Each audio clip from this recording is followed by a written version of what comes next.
Hello and welcome to this demonstration of the asset pack Vijayanagar Ruins. So this is an asset pack for Unreal Engine 5 and I want to show exactly what you get when you download this pack. It consists mainly of 4 temple structures scanned on location in the ruined city of Vijayanagar. So the ruins are located in central India, Karnataka province, just north of the small town of Hampi. At its height, this town was one of the biggest cities in the world, and the empire was founded in 1336 to ward off the Muslim invasions. The city fell in 1565, and the empire ended in 1646. So now we're left with these amazing ruins. It's a huge area with hundreds of buildings, and so far I've scanned only 2 locations. It's unique because nothing has been built on top of it. I was working for the VFX company DNEG in India at the time, and during one of my holidays I went to Hampi and I was blown away. So I decided to take a day off to scan some buildings, and I wish I spent more time and scanned even more buildings. However, I have 2 locations, a temple complex and the Ganesha temple. So there are some challenges and limitations here. For instance, the Ganesha temple is fenced in, so I can only get so close. And I can't fly a drone to reach the roofs of the temple buildings. Only Indians are allowed to fly drones.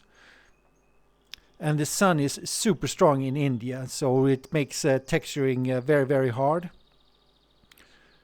Also, I wish I captured more data when I was on the location. So Reality Capture does an amazing job getting the most out of my data set. Still, I had a lot of fixing to do. So there are improvements to be made. I could easily double or triple the amount of UDIMs used, vastly improving texture quality, but memory might be an issue then. I could also increase the poly count to around 8 million per building, up from around 4 million. But I'm afraid loading times and memory would suffer a bit. I could also start sculpting in more detail, but what I really want to do is to go back and spend lots of time to get many more scans. So I will continue to build on all of the asset packs, meaning if you get in early, there will be more coming in the future updates. So all will be announced at this channel, and I will also use this channel to bring out tutorials and vlogs from locations. So my great idea is to spend more time out of the office at historical sites or the wilderness and less time in the office. Meanwhile, I'll do my best to share my knowledge so you can create your own stuff. Okay, let's take a look at what the project looks like in Unreal Engine 5.5. So I'm going to go to my projects in the library and just click on the project to get it started. And it will now load up. So the first time you load up your project, it's going to take a while. It's got a lot of textures to cache and nanites to calculate, so you will have to be patient before it's there. And now that it's loaded, you should see something like this. So I got all my assets built up in this demo map here. This is called the Vijayanagar demo map. If I go down to my maps, you can see I got two maps here. I got the Vijayanagar demo map and the Vijayanagar Contactsheet. So the Contactsheet is just where you can see all the assets lined up, and this is a built demo map of the scene. So in the demo map I have some temples. I got 4 of them, and I got some foliage, and I also have some ground landscape material with displacements enabled. And if I go into the contact sheet, you should see something like this. I got it all laid up. I got the temples there. I got some saplings. I got 9 of each of these trees here. And I got some ground cover and plants and grass. Also, I have displacement materials, mostly to be used with the landscape material.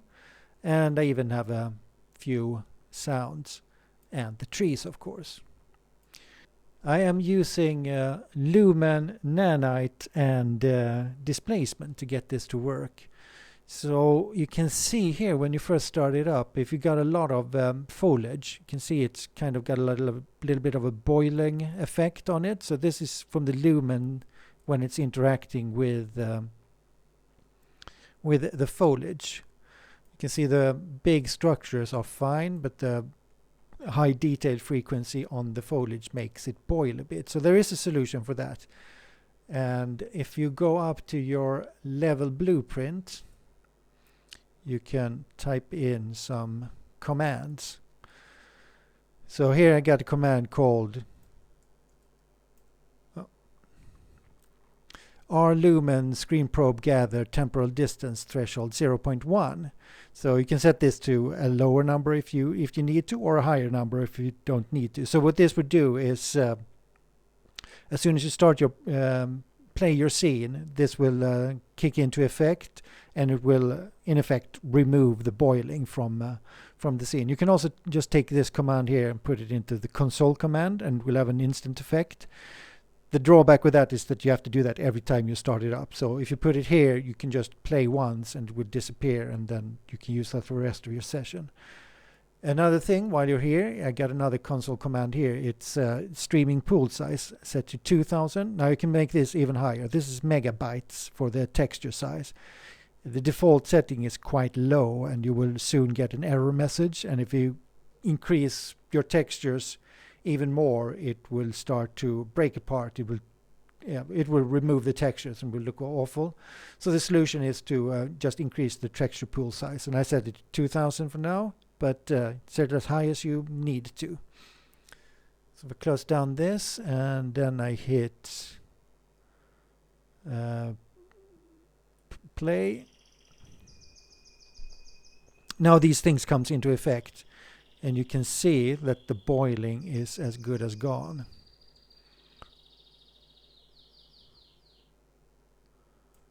So much better result. So go out of that.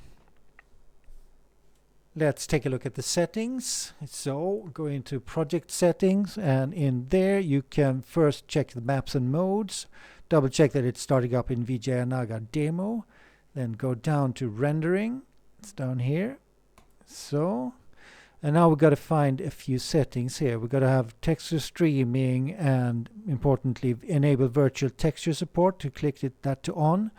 That enables UDIMs.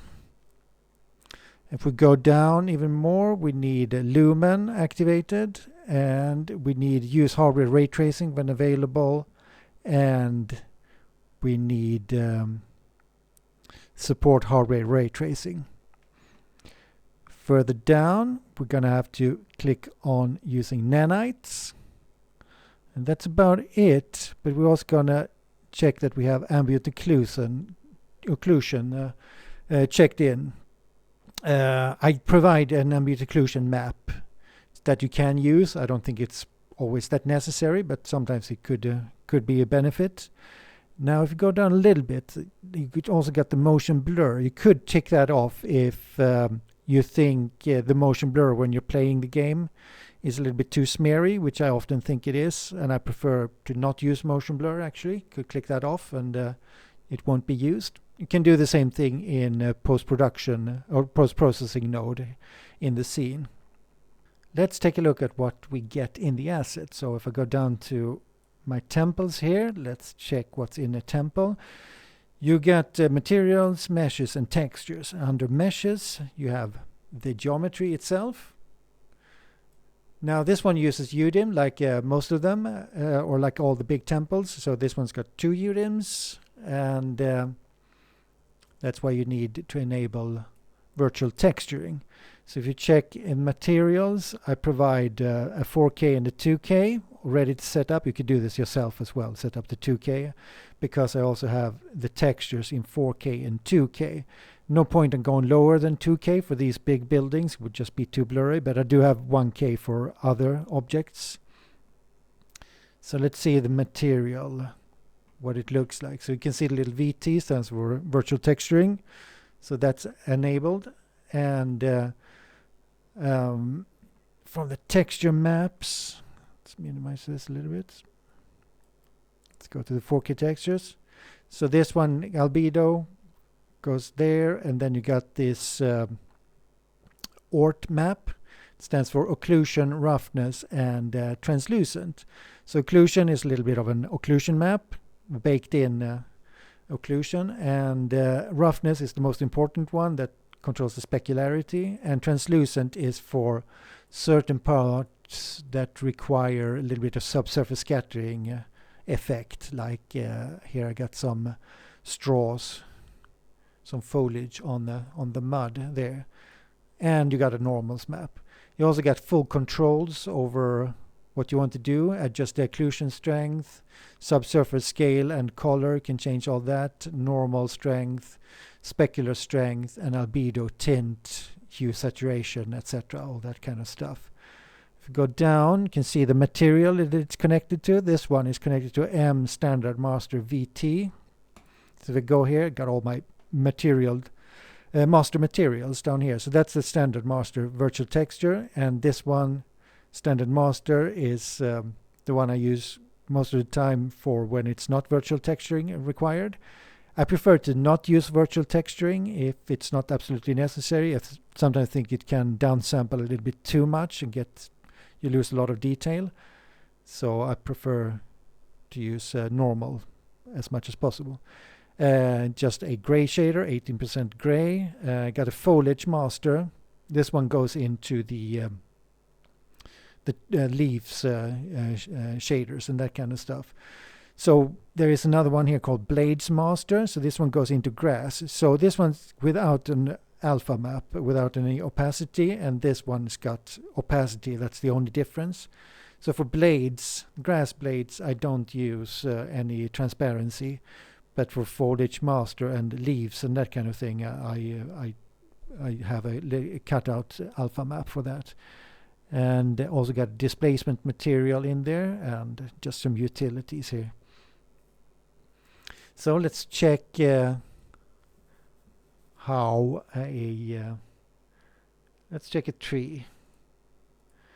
So let's go here to the elm and get some space there. Same structure, got them in the meshes, got the tree here. And if I go up to materials, you can now see I got 4K, 2K, and 1K. So I got two materials here actually. So the first one is the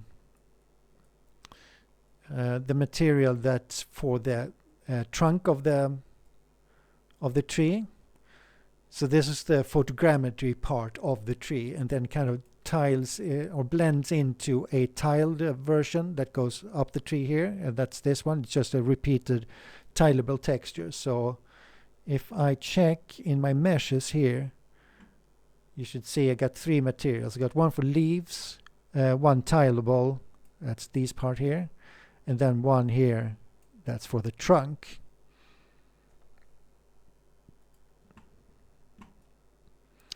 And they all come in varying texture sizes. And if I go to textures, see I got the tileable there, and then I got these here. That's also the opacity, roughness, and translucency, and a normal map, and a diffuse map, and same for the tileable here, and goes down to 2K and 1K as well. So these are often used together with other, in conjunction with other assets. So that's why in here there's no leaf texture. The leaves lives in this folder here, because I use them for the saplings and for the big mature trees. But here they are all collected. So you got 4K down to 1K, and usually 1K is more than enough for these. Okay, in order to use all of these foliage assets, you have to paint them out in the foliage module here. So you just drag everything in, and it will clump into one huge pile here. And yeah, you just do your settings and paint as you would normally on landscapes, static meshes, etc. Now what I have done is I've tried my best to name these so you can use the filter as best possible. So let's see, if we go to one of the saplings here and I go to beach sapling and just look at the naming here. So I tried to name it, yeah, so you can sort it. So it will be named beach. If you type in beach in filter here, you will get all the beech trees, and then if you want to refine it further down, you can get sapling, and that would only get the saplings, and then you can, in this case, fall comes afterwards, and the size of it, it's the L here, so then we'll wither it down to L. So let's say I want only the ones M. So what I have is got different sizes here. So I got L stands for large, you see the L there, and I got 3 of those, and then I got 3 medium-sized, that's the M, and then I got 3 small, that stands for S. So you can always sort this. And that goes for all of the saplings they got. That's why there's 9, so I got 3 of each. I'm also providing a landscape material with a couple of textures and displacement maps. So in order to use that, you have to go to your landscape, and you can see here if you go into paint, you got one grass, a grassy rock var A, var B, and a gravel. So the grass is just a plain flattish grass, and the rocks var A, it's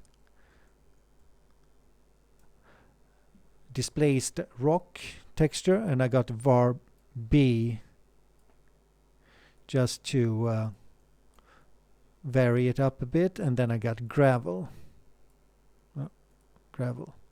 So to get some gravel in.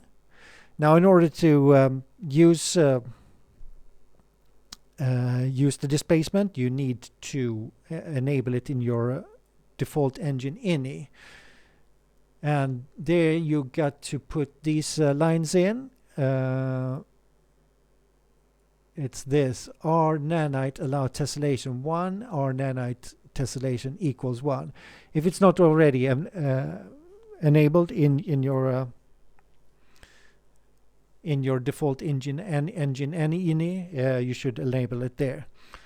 Well, that's it. I hope you found that helpful and useful, and I do hope you enjoyed this package. And like I said, stay tuned for more stuff to come. I will keep on building on these packages as time goes on.